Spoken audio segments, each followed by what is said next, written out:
Yo, how y'all doing? How y'all feeling today? Welcome to 2%Pro. We keep it real. No sugarcoat. I'm Kayla. I'm Rena. Let's get it. So today we will be discussing some more financial literacy, geared mostly towards college athletes and college students. So before we get into the meat of what we'll be discussing this podcast, we would like to go back to last episode. We had a few questions from last episode, so we decided to do research to answer those questions. And if you ever have a question of anything we're talking about, reach out to us. We like to hear the feedback. We love to hear the feedback. And if we have the knowledge, we will share that knowledge. If we don't, we will find the knowledge from professionals, from doing research, and relay it best way possible to you individually, and then also discuss it within the podcast. So one of the questions that we had was how to build credit when you can't work in school and get approved for a credit card. So two major things that we found that could help people in those situations, because it's a great question. A lot of people do find themselves in that situation. One, a secure credit card. A secure credit card, the difference between that and a regular credit card is that this is a credit card that you put a deposit on. So it's easier to get approved because you create your credit limit. They don't take any chances on you. They don't have to, because you create your credit limit. So if you put $100 as your deposit for the secure credit card, your limit is that $100. And tips for when you are using your credit card: don't max it out like I said I did last episode. Definitely try to stay below 30%. And to build your credit, pay it off on time. Don't go to pay the minimum payments, and never use that credit card to pay for something that you don't already have the money for. So definitely look into secure credit cards. Also, becoming an authorized user on somebody else's credit card. If you have a family member, a trusted family member, and don't go to a family member that you know whose credit might not be as well. Go to somebody you know who has good credit history, and see how they feel about you becoming an authorized user on their credit card. With their good payment history on their credit card, and even your usage on the credit card and your payments back to it, it will not only help the original user, owner of the credit card's credit, but yours as well. Lastly, if you are living off campus, a lot of your rent pay history does not get reported to your credit, even though it automatically should. But it usually doesn't until you start to attract a bad payment history. So to get your good rent payment history reported to your credit, you can use Rent Karma and e-rent payment. Both of those two most likely will be approved by your complex, and your rent history will get reported to those, and that will definitely up your credit score. So those two are very good options. Actually, those three: becoming an authorized user, secure credit card, and getting your rent payments reported, will help you start your credit, and also help you get approved for a credit card, because we do know a lot of college students and athletes do not have time to get a job, so they can't prove, sources of income, and don't have any credit history, so it's hard to get approved for those. So that is definitely a good way to get your credit started. Another question we had was understanding 401ks and 401k Roth accounts and the difference of them.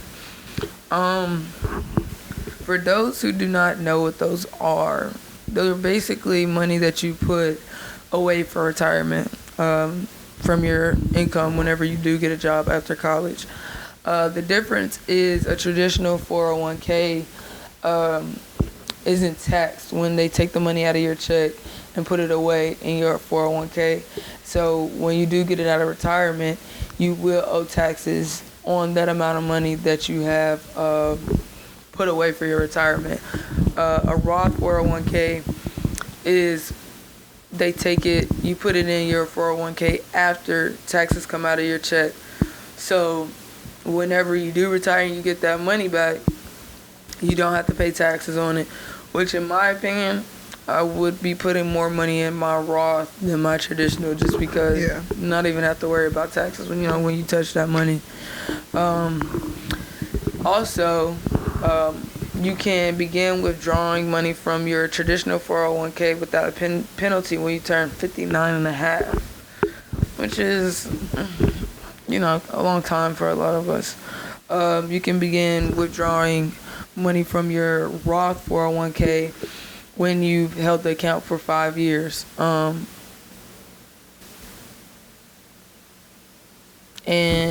you've held the account for 5 years, and you can always take out your initial deposit on your Roth 401k if you ever need it. So there's definitely more information too as far as the 401k, traditional one, and your Roth 401k. But that's a pretty broad answer to answer your questions. And these are topics that we definitely will be getting into in the future. Yeah, definitely. For right now, we don't know too many of our listeners, worried about those things. Yeah. But we didn't even have much information on them ourselves. Yeah, because we haven't research. Been looking at them. Yeah, we haven't even really been thinking about it really. But at all. But we definitely can lead you in a good direction as far as who and where to learn about that stuff. If you ever have any questions, we have mentors of our own who have a lot of experience. And like KK said last show and every show, we are still learning a lot ourselves.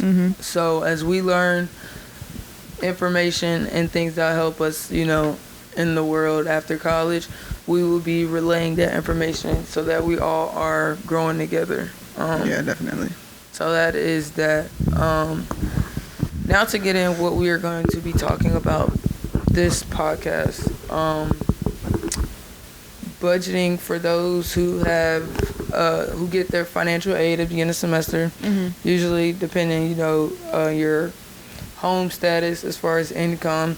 I think that depends on how much you get or don't get. I don't get financial aid, so I'm really not too much, informed on it.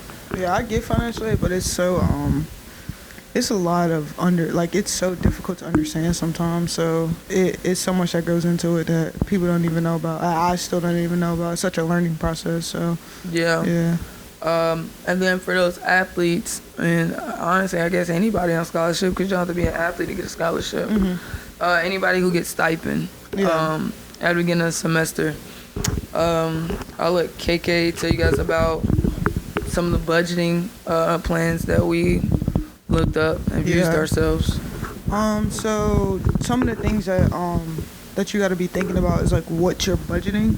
And so I basically thought about the basics, which is like food, rent if you're living off campus, any extracurricular activities that you're going to want to do, clothing, any other bills that you might have, and then any like hygiene products. A lot of people don't think about that, but if you're like a female athlete, that's definitely extremely big. Putting your hygiene in your budget is imperative. It is, because like if you're a female athlete, like I think about like hair products, like just anything, like freaking toothpaste. You run out of that at some point. You beat. Like, what are you gonna do? Like, hygiene products is and they're so expensive. Yeah, they're raising because people need them. But those are some of the key things that you're gonna be thinking about. That's probably gonna go to your budget. So some of the like ways that you can budget your money is definitely creating a spreadsheet. And one of the most old-fashioned ways is just writing down your monthly expenses. I feel like for college students, that's probably one of the most effective ways because we don't have that many expenses. Like, if you're living on campus, you're not going to have rent to worry about or any bills. You're just going to have to worry about your maybe clothes, maybe some food, and any like extracurricular activities. So that just makes it less and less things to write down. And another thing is you can find an app. Only thing that I found when I was doing research with apps was a lot of them were trying to charge to have a budgeting app, and I didn't really like that. So if you're trying to budget money and you're trying to save money, then you probably don't want to be spending money on a budgeting app. So there are some apps out there that you can find that have like free versions, but it's just, I would say your best two options is probably finding a spreadsheet template online that's already created that fits your budgeting plans, or and then just writing it down. I heard somebody told me that they wrote their budget down, and in order to keep it relevant to them, because you know sometimes you write stuff down and it's like you don't flip through your notebook or your journal all the time, so you're not looking at it constantly. They took a picture and made it their home screen. Yeah, that could work. That could keep your budget in your face. Yeah, like a budgeting depending how important it is to what you. Works for you. So like writing it down could work for you, but then you know you have to think about how often you're gonna look at it. Like people talk about like getting calendars and agendas for like writing their homework down, things of that nature. I personally feel like that doesn't work the best for me because I forget to go back and look at it. So then I'm like, well, dang, I had this assignment due, but then I didn't know. It's like putting it in my phone works the best for me when I have reminders coming to my phone.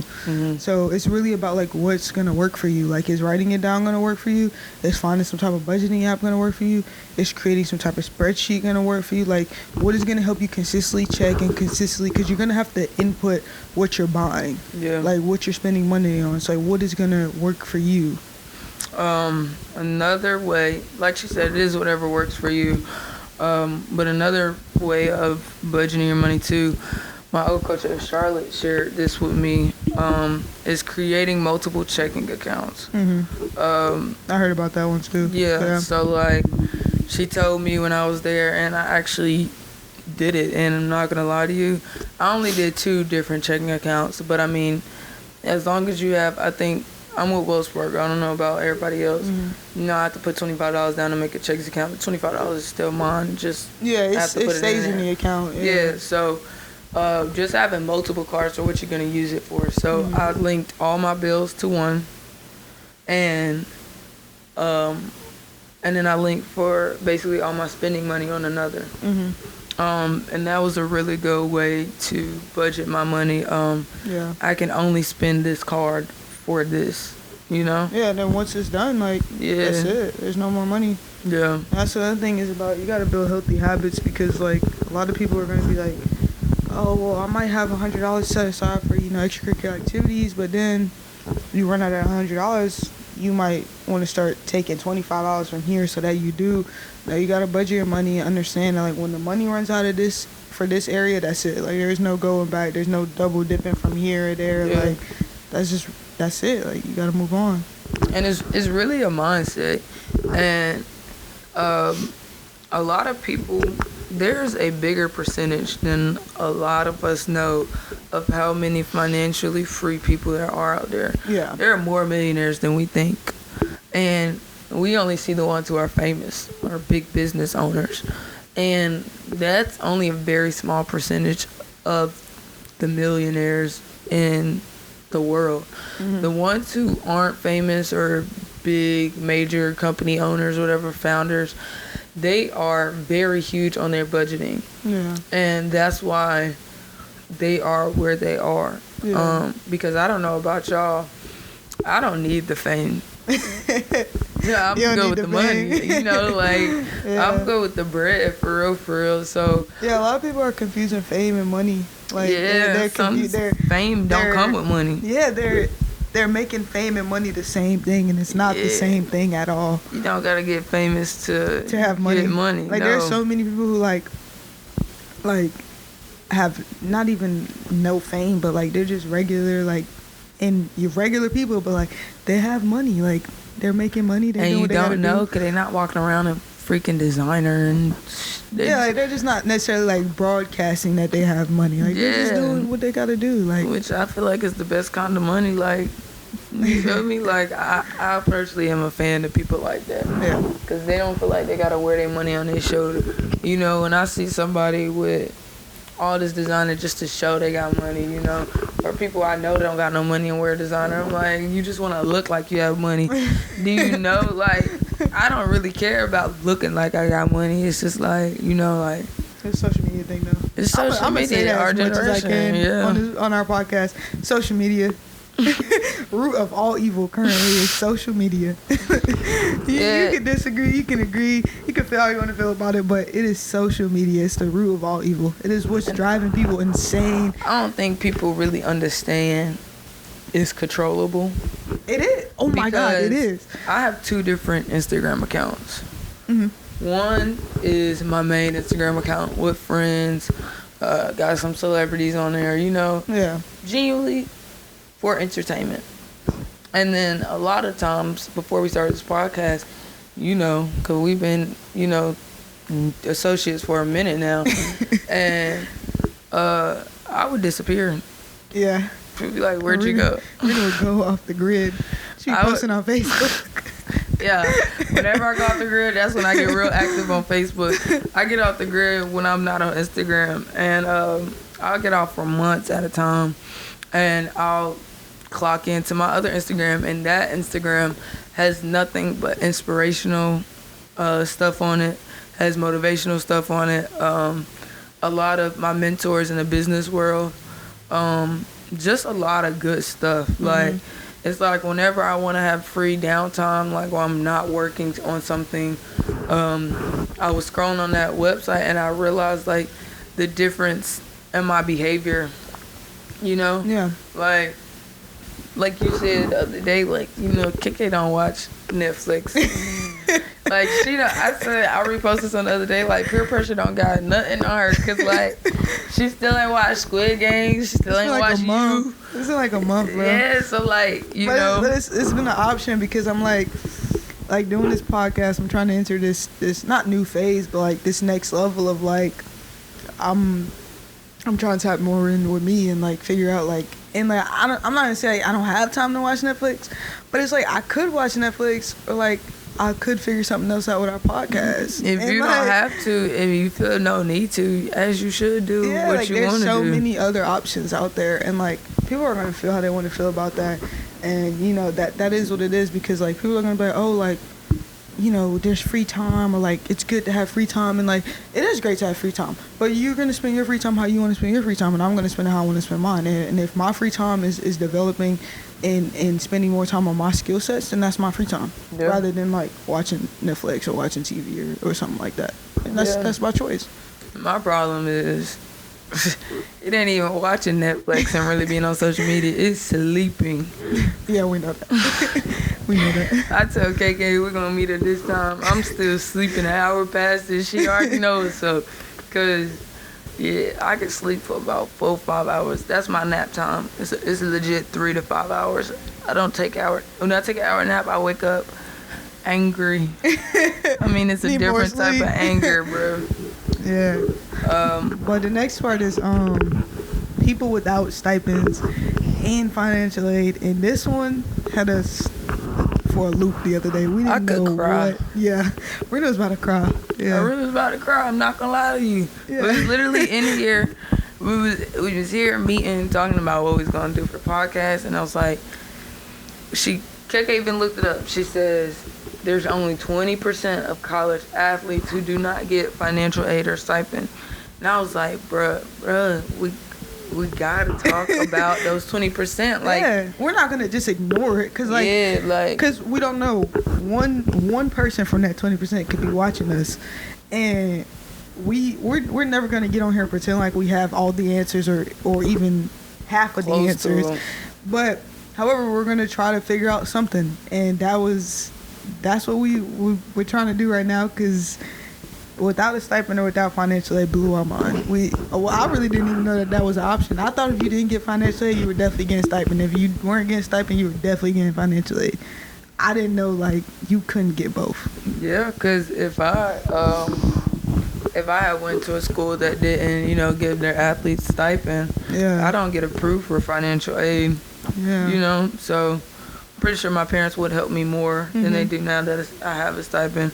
But, I mean, it's still a tough situation because, parents, they wish they could give you all the money in the world, but sometimes they can't. Like, there are going to be people in this situation who have to figure out how I'm going to get by. Yeah, and, that's another thing. Like, there are going to be people who are in this situation who parents just genuinely cannot help them as much as they would like to, because, you being away from home and not being able to receive financial aid or stipend that's another household. Yeah. That's 2 households that you got to feed. Food. You still got to get clothes. You still got to, like there's still day-to-day things. And like when you want to go out and do extracurricular activities, like your parents are not gonna want to tell you no. Yeah. Like, and I don't know, for some people. I know some people are very comfortable with calling up mom and dad, grandma, that's another auntie thing. every like, day. You want to go out with your teammates, like. And I got to a point where I was feeling bad. Like, Yes. I was feeling bad. Like, yeah, like, I shouldn't. And a lot of parents say closed mouths don't get fed. But it's like I don't want to have to call you and every ask you. time I'm hungry and don't want to cook. That's what I was trying to explain to my mom. Like, my mom was like, I'm always going to be there for you. Like, I never gave you the impression that I wasn't.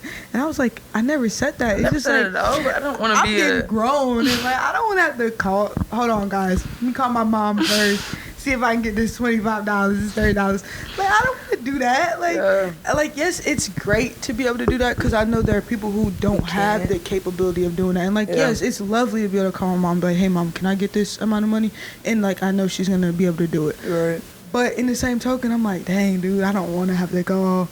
Like, I just be wishing, like, there was, like, she could just feel that I need $25 for dinner tonight. I think sometimes,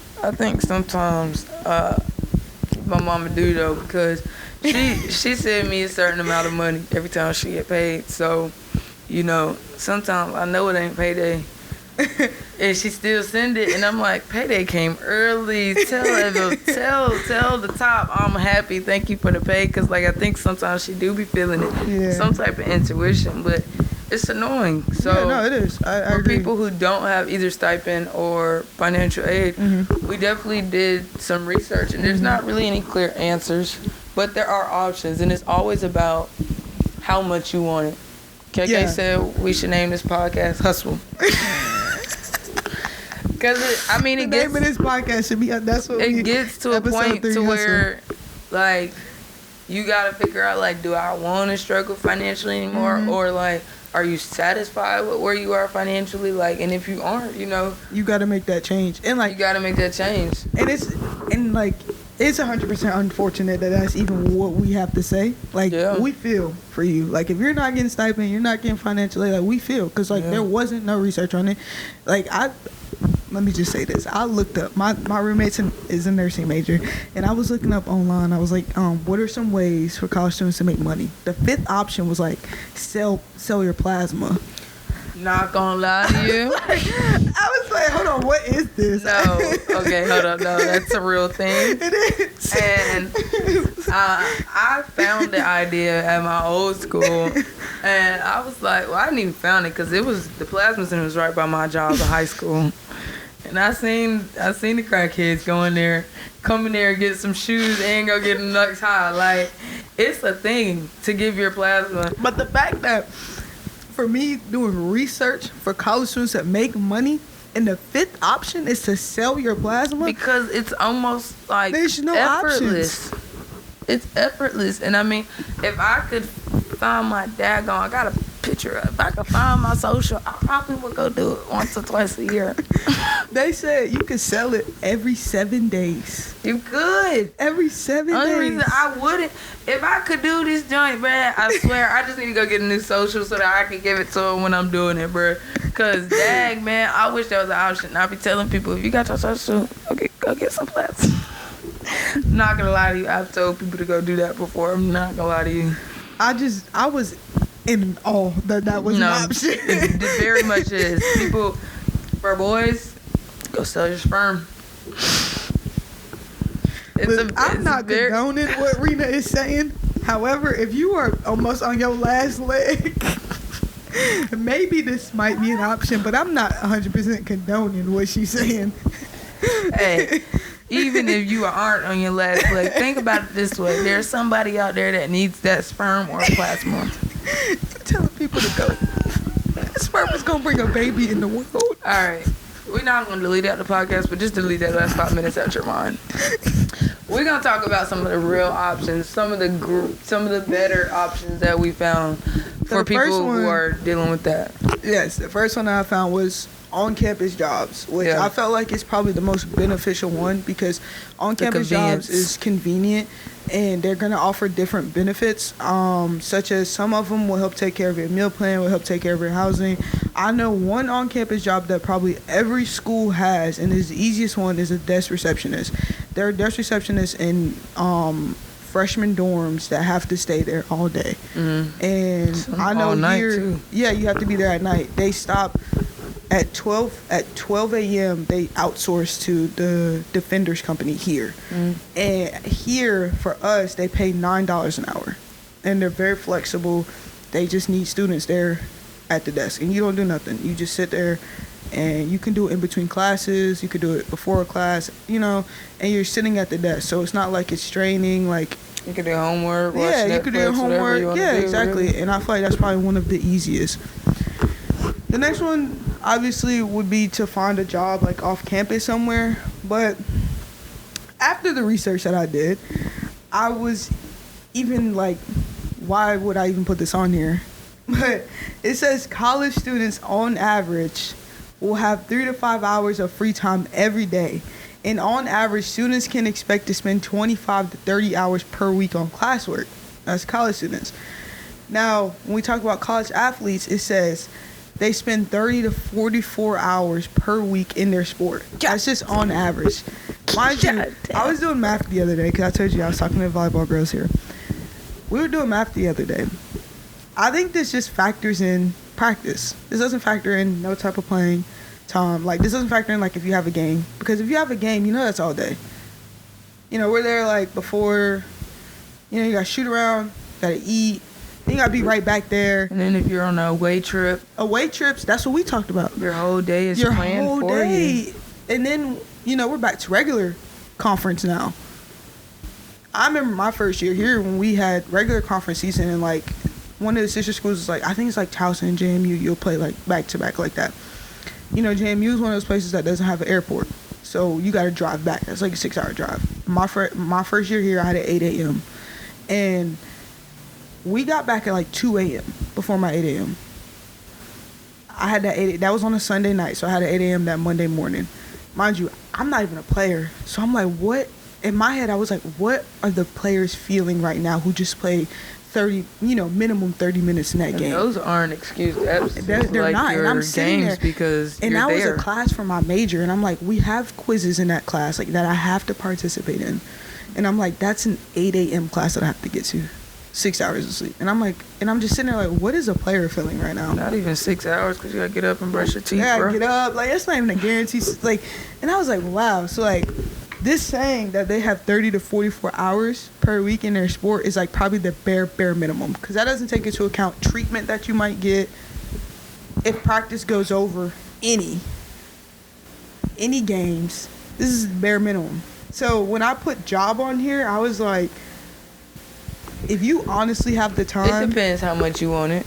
yeah, Because and I'm it working does. a job right now. Yeah. And I'm definitely going to have to tell them, like, I'm going to have to go to minimum hours when season starts for real. But, like, it was just about how much I wanted it.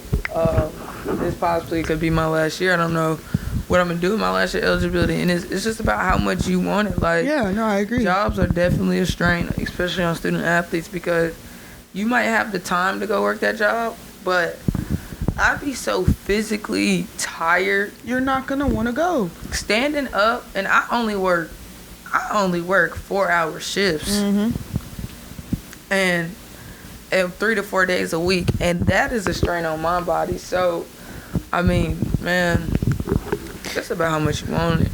I guess that taps into our next thing, which is probably one of the most popular things right now, which is just delivery drivers like DoorDash, Uber Eats, Lyft, Instacart, Grubhub. And that's what I was telling you the other day. That's probably one of your best options as a college athlete. I be on Instacart a lot. Yeah, like take that free, like that day off that you got.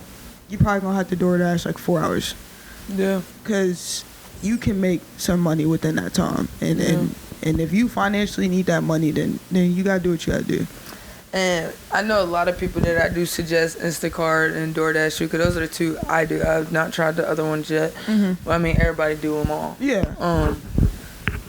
Stop expecting people, stop expecting to make mad bread off of 1 or 2 deliveries. You're not going to. You really gotta go out there and say, I'm gonna do this for 5 orders. I'm gonna do this for 10 orders. Yeah. You gotta stick to it, and before you know it, the money will build up. And sometimes, even if you just did 2 orders a day, that would take you about an hour at max, right? For any of these. Yeah. You know, it'll make you an hour.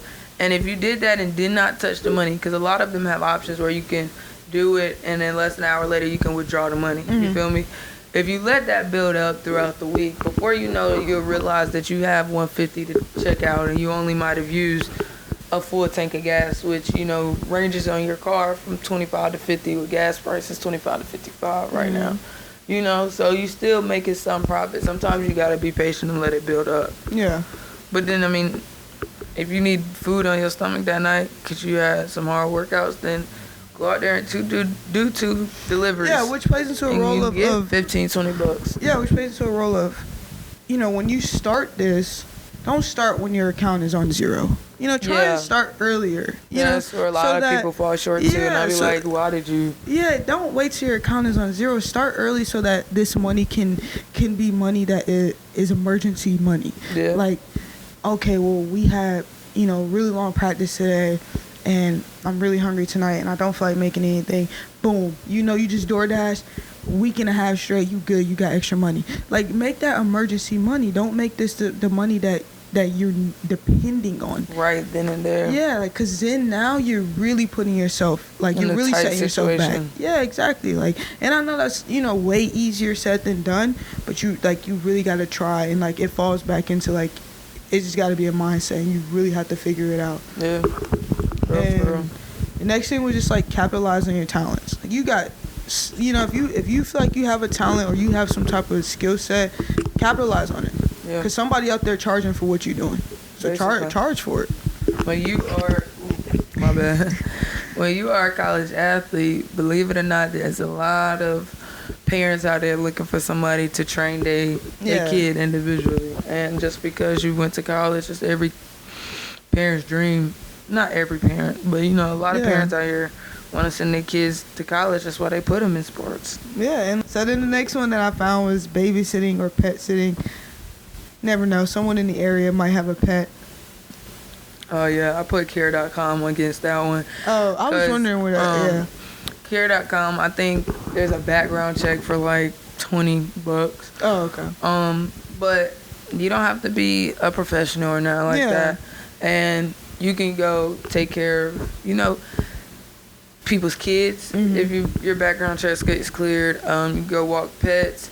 If there's an elderly person who lives with a family member and that family member goes to work at a certain amount of day and they just need somebody there to warm up some food for them and give them maybe their medication or something, or just, you know, do some housework, like, not being a maid, but, you know, like, some people need help keeping up with their house chores, and would pay some decent money to do that. Sounds like slave work, but it's not, because a lot of people out here really can't use that, and they will pay you, and those are the type of jobs that y'all schedules, you know, have to work together. And it's not like a company, so, like, saying, can I come in a day earlier to do this, or can I come in a day later to do this? You know, you're more likely to be more lenient than getting an actual job. Yeah, no, I agree.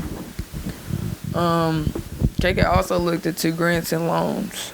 And the difference between grants and loans is repayment. A loan obviously requires you to repay the money. Some require you to pay the money as soon as you get the loan. Most of them require you to pay it back once you graduate, which are the ones you should sign up for. But if you have time to work and you can start paying back the minimum payment of that loan while you're in college every month, I would say do that. Yeah, and it also plays a role in the if you didn't get approved for financial aid, you can still talk to the financial aid office and see, like, what grants or, like, what loans, like, what will be like what will help you, like what's best in your situation. Yeah, and a lot of people think in order to get a scholarship, I have to be an athlete or a really smart person. Yeah. And that's not the case at all. There's so many organizations and programs out there that are paying scholarships. You just have to go look for them and apply for them and show you as a genuine person and how this money could really benefit you. And what you want to do with maybe your college degree, and show them so that they feel like their investment is, well paid. Even as athletes, we have to talk and meet our donors, because, donors aren't promised to athletes. Yeah. Not every sports team has donors. So, they usually set up times for us to meet them and talk to them so that they know, their money, their investment is being spent on, good youth, good people. And then lastly, depends on what state you're in, but some government assistance, food stamps. Yes. Not everybody wanna go to the store and swipe EBT, but you better put that pride aside, because I wish I had an EBT card. Because at the end of the day, it's free food.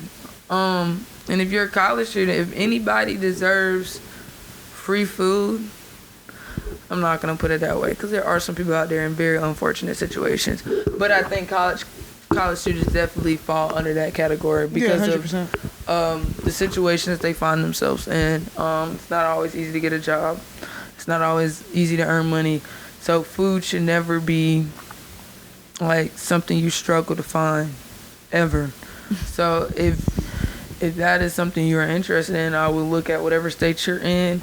And if you apply for FAFSA, a lot of states let you use your paperwork from FAFSA to apply for food stamps. So I will look into it. Even if it's $50 a month, it's still something. Yeah, it's better than nothing for sure. And the next part is we did a survey. And we're going to talk about some of the results from the survey. So one of the first questions from the survey was, do you receive a stipend? And 57% of people said no, and 42% of people said yes. And the next question was, do you get financial aid? And it was pretty much the same results. 57% said no, and 42% said yes. So, yeah, that was... I'm pretty sure...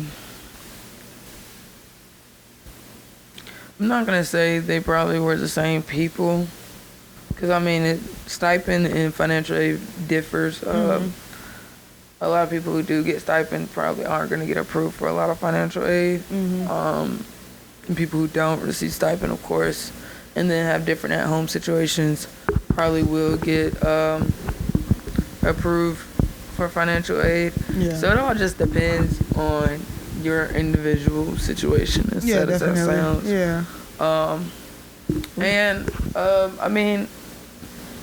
Either or, whether you're getting a certain amount of money at the beginning of the semester from stipend or financial aid, the things we talked about before, budgeting that money, doing things in your own time to make money, and just finding a way to put yourself in a better situation towards the end of semester, because we all know towards the end of semester is when college students struggle the most, because they spent their financial aid, they spent their stipend, and college students are, a lot of them, for the ones who can't go home during break, I think you have to because they close dorms and stuff like that.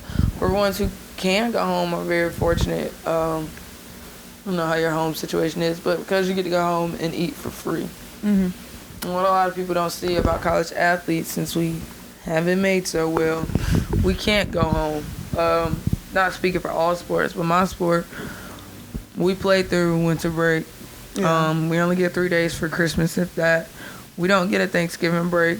We usually don't get spring break. Fall is right before the beginning of the season, so we're usually in preseason workouts. So when the cabs and stuff are closed, and especially towards the end of the semester when money is running tight, it really be college athletes out here struggling the most because, one, they have to stay at school. 'Cause that's in the heart of basketball season.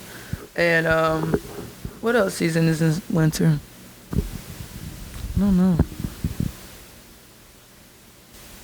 I don't know. But, you know, depending on whatever sport you are, sometimes you just don't have, you know, the time you need. Yeah, definitely. Or the time you want as a break. So budgeting your money, y'all, is one of the things we definitely want to emphasize. And like sure. KK said, whatever works for you. And you can always reach out to us, and not necessarily you have to tell us your situation, but just anything that you think would help you that maybe we can find out for you. We definitely would do that. We don't like to see people out here, especially college students and athletes, just struggling because of lack of financial literacy, dude. No, I agree. So we asked the people that we survey, you know, if they faced any difficulties managing their finances or found an effective way to manage your finances, you know, like share your experiences. Just like when it comes to paying for food, living costs, bills, you know, everything that comes in your way. And 3 that stuck out to us. These are the top 3 out of all the responses we got. These 3 stuck out to us. We thought it was some really good advice. 1, an effective way to manage your money is to buy things you need in college. Keyword need, not want. And use your meal swipes. Even if the food isn't that good, at least it's something. Going out for food should be your last option. And that's key. Yeah, that's why I really like that one was because said and use your meal swipes even if the food isn't that good. Like, yeah, we know the calf and the stuff on campus isn't gonna be the best food.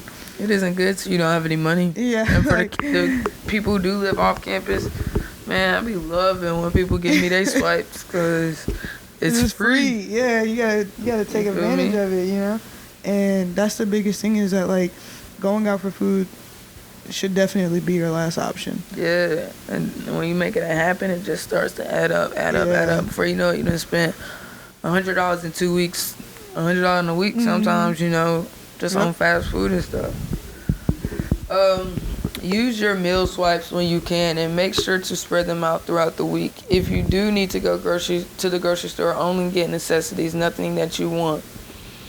And real food will last, unlike snacks that you'll forget about and won't go stale or bad.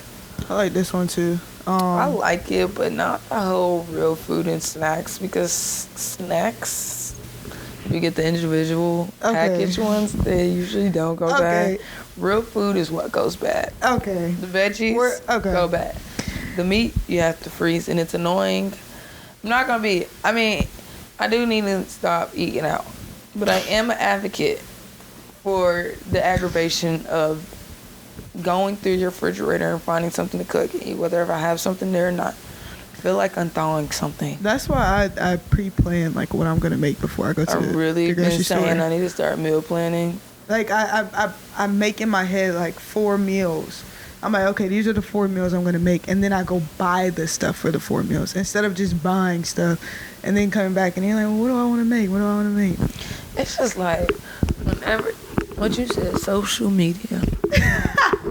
I see somebody post what they got from Cookout or something. They be looking good. Like the other day, it wasn't even social media. Our coaches had Jimmy John's. I don't even like Jimmy John's. And what did I go get after practice? No way you got Jimmy John's. I was just hungry and it looked good because it just was food. Don't even heat they subs up. It was not good. I know, I'm a Firehouse sub. No way girl. You got Jimmy John's. Firehouse Jimmy sub. John's is like Subway. low tier of the sub making community. Not the daggone prices. I was pissed. But it did it for me because you settled for some Jimmy John's. I was hungry. They giving you cold bread. I didn't settle. Cold bread. And I warming your bread up. Put my chips on my sandwich and it was bust. Melting your cheese. None of that.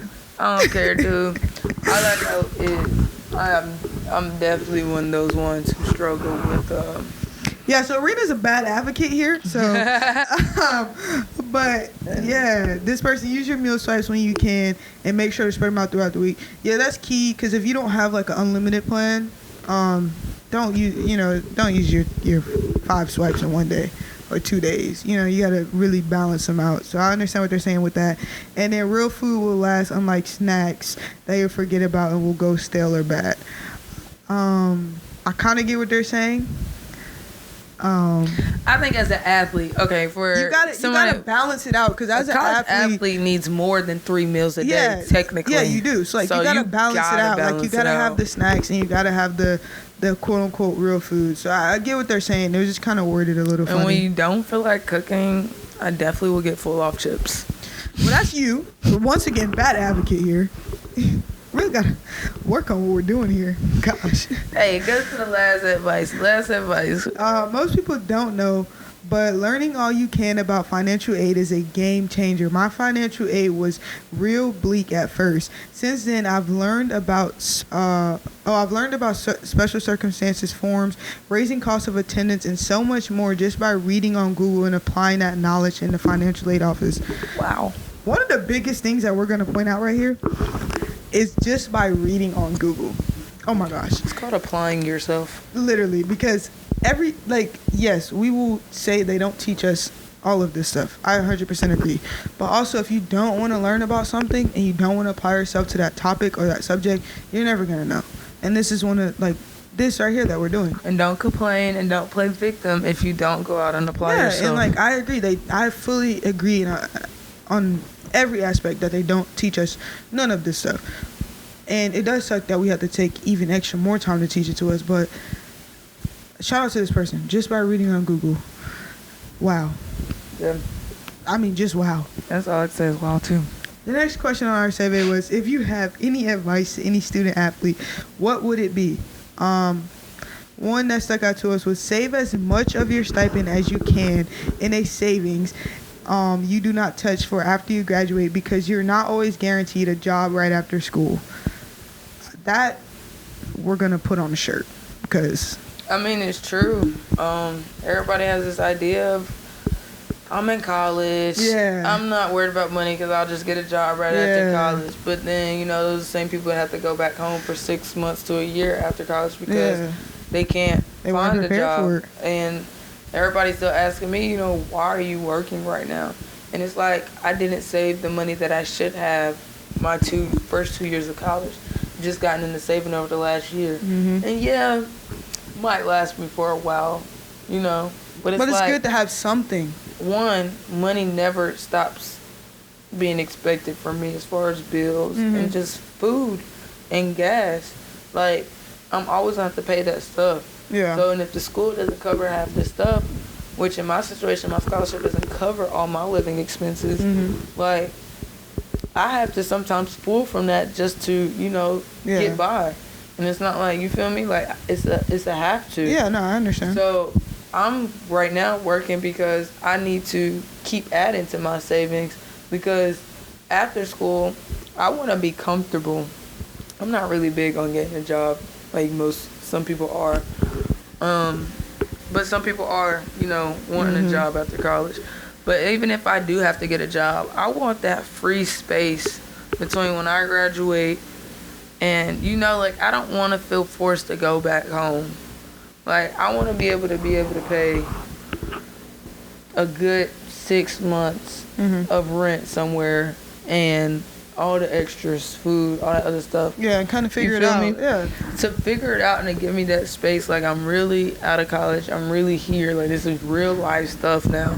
Yeah, I think one of to bounce off what this person said was I heard somebody talking about it the other day, was that if an athlete hasn't worked their whole life, all you knew was your sport. You played your sport, middle school, you played your sport in high school, now you're in college and you're playing your sport, and you don't go pro, and all of a sudden you're just going to go and work a regular job, you're not even going to know how to adjust to that.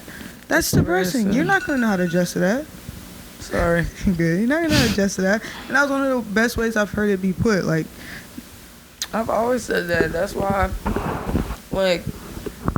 I'm not going to say I always said that, because I was I'm going to go work my way up the corporate ladder like most of our parents did. And I realized, like, that's not me.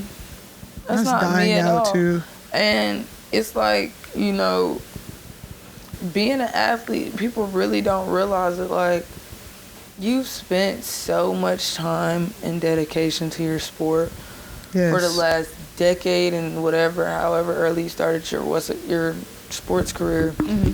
To your sport, all your friends probably came from your sport, or majority of them. Mm-hmm. You know, family, friends probably came from your participation in sports. Like, it becomes such a big part of your life. A lot of college athletes go through a lot of mental health issues after college as well, because it's just like, I've been training my whole life, you feel me, like, to get to a point, and now my sport isn't a part of it anymore. And I haven't went to that point yet, to where basketball hasn't stopped, you know, bearing fruits to me. But I know that everything comes to an end one day. And that's when you have to start finding other things. Because if you think about the first time you shot a basketball or threw a football or kicked a soccer ball, how good were you at it? You probably weren't that good at all. Yeah. You feel me? Look at you now as a college athlete. You know, it took how long for you to get to that point in your career? You know? So it's like, you just should look at that and say, I can do whatever I want to in life. I just know it got to take time. So now you got to find another passion. And that's why I feel like a lot of people on social media, here we go, a lot of content creators who have played sports, like they even played on like the collegiate level, are figuring out ways to make money off their sport by like creating content for it. Yeah. Like TikTok and like Instagram, and like now they're going out to like these parks and recs and still playing. And it's because like all they've known is their sport. They're not gonna just up and get a job and work at a desk or just, they don't want to do that. Like, especially all they have guys. Yeah, like that's all they've known is their sport. Yeah.